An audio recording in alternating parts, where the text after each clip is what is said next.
Nobody who has actually been broke thinks money is complicated. Complicated is a luxury. When you're broke, money is very, very simple. There isn't enough of it, and everything costs more than it's supposed to. The overdraft fee that hits because rent cleared 6 hours before the paycheck did. The $40 a storefront skims to cash a $1,000 paycheck because a bank won't have you. The interest on the loan you only took because the car broke, and the car is the job, and the job is everything. Here's what almost no one says out loud. Being broke is expensive. Having nothing costs money, real money, every month into our bank stash. And the people with the least pay the most. Today I'll show you where that money goes, and the exact order of operations out. Not fast, not easy, but real. Last episode I showed you toll booth businesses, companies that stand on the roads, money travels, and take a slice of everything that passes. Here's the part I didn't say.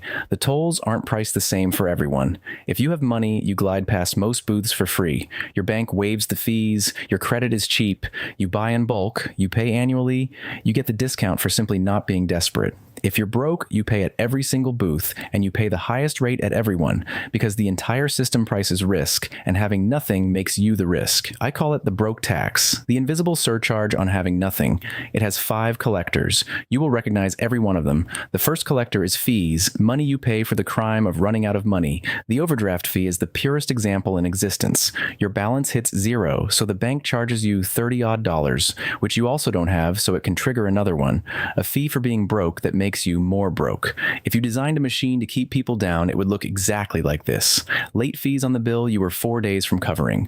Reconnection fees when the power comes back.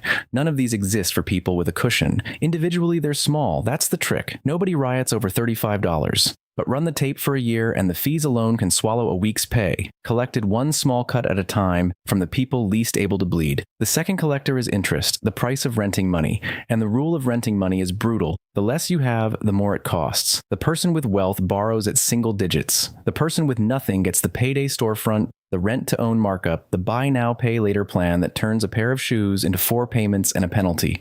Run the numbers on a typical payday loan the way an investor would, as an annual rate, and it comes out in the hundreds of percent. Entire fortunes are built on lending to the desperate. Understand what that means. The interest you're paying is somebody else's toll booth. Your worst month is their business model. That's not a reason for shame, it's a reason for cold, patient anger. The useful kind. The kind that makes a plan. The third collector is quieter. You pay more for the same things simply because you can't afford the cheaper version of buying them. No cash for the annual plan, so you pay the monthly rate, which costs more. No credit history, so the deposit doubles. Can't risk a missed shift, so you take the job close by instead of the better 1-2 buses away. Can't buy the big pack, so you buy the small one, sometimes at nearly twice the price per unit. Every one of these is the same transaction underneath. Cash up front is cheap, desperation pays retail. The comfortable call these bad choices. Look closer, and most of them aren't choices at all. They're the only doors that were open. The fourth collector hides in your closet and your driveway. There's an old idea, it shows up in a novel about a policeman thinking about boots, that goes like this. A good pair of boots costs $50 and lasts 10 years. A cheap pair costs $10 and lasts a season.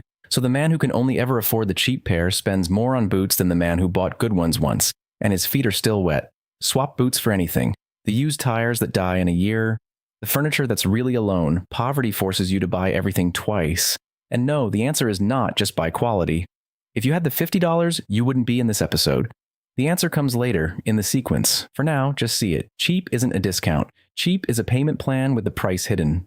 The last collector is the ugliest because it sells the way out. The ticket, the scratch card, the coin that's definitely going up this time, the guru with the course, and the rented car. Same customer every time, someone who has done the math on their paycheck and knows the normal road is long. And here's the thing the comfortable never admit. Buying a lottery ticket when you're broke isn't stupid, it's the only product on the shelf that even claims to sell transformation. The odds are terrible, but the hope is real, and hope is worth something when you're drowning. The sellers know this, that's the obscenity. Hope is the most profitable product you can sell to the poor because the customer supplies the desperation for free. If anyone offers you a shortcut out of being broke, look for the booth. Someone built a toll booth on your desperation, and the toll is whatever you have left. So now add it up. Fees, interest, the desperation premium, the boots problem, the hope tax. Together they explain the thing that makes broke people feel crazy. You work, you cut back, you save a little, and then one thing happens. A tooth, a transmission, a cut shift, and you're at zero again, sometimes below it. That's not a character flaw. That's a system with no shock absorber. The saving was real. The discipline was real. But without a buffer, every emergency is a full reset, and the reset itself costs money because emergencies at zero get paid for with fees and payday interest. The loop feeds itself.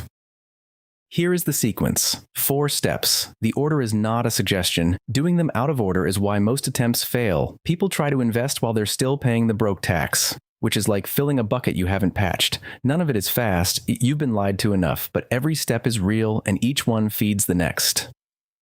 Step 1, kill the tax. Take 1 hour and 1 piece of paper. Write down every fee and every interest charge from the last 90 days, every overdraft, every late fee, every loan payment, every subscription writing your card. That number is your broke tax, and unlike your rent, it can be attacked. Switch to an account that doesn't charge for being empty. Ask for fee reversals. They work more often than people believe. Kill the highest interest debt first, minimums on the rest. Every dollar of tax you kill is a permanent raise no boss has to approve. Step 2, the firewall.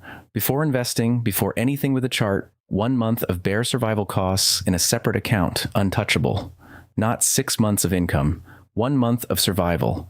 But that boring pile is the machine that breaks the reset loop, because the next emergency gets paid in cash, not in fees and payday interest. The firewall doesn't earn a return. It stops the bleeding. Stopping the bleeding is the return. Step 3, automate the gap. Whatever sits between your income and your survival number, even if it's $20, moves automatically on payday before you can see it. Willpower is a terrible system. Automation doesn't have hard months, and when income rises, the extra shift, the new job, the automation takes its share first, before your lifestyle finds the money. The gap is the engine. Protect the engine. Step 4, and only now, cross the booth. Once the tax is dead and the firewall holds, the money piling behind it goes to work. And you already know where, because you've spent 2 episodes learning it. Broad, boring ownership of the machine that was collecting from you. The banks charging the fees, the networks skimming the payments, the landlords, the lenders, the toll takers. Most of them sit inside a plain index fund. I'm not promising you a number, and I'm not giving you a hot pick. This channel doesn't do that, and anyone who does is selling something. The point is simpler and colder. Every toll you use to pay is revenue. It was always going somewhere. Step 4 is the day some of it starts coming to you. So no, you weren't imagining it. It really does cost more to be broke. In fees, in interest, in premiums, in boots, in hope. The tax is real, it compounds quietly, and almost nobody in financial media talks about it because the people paying it aren't the ones buying what the sponsors sell.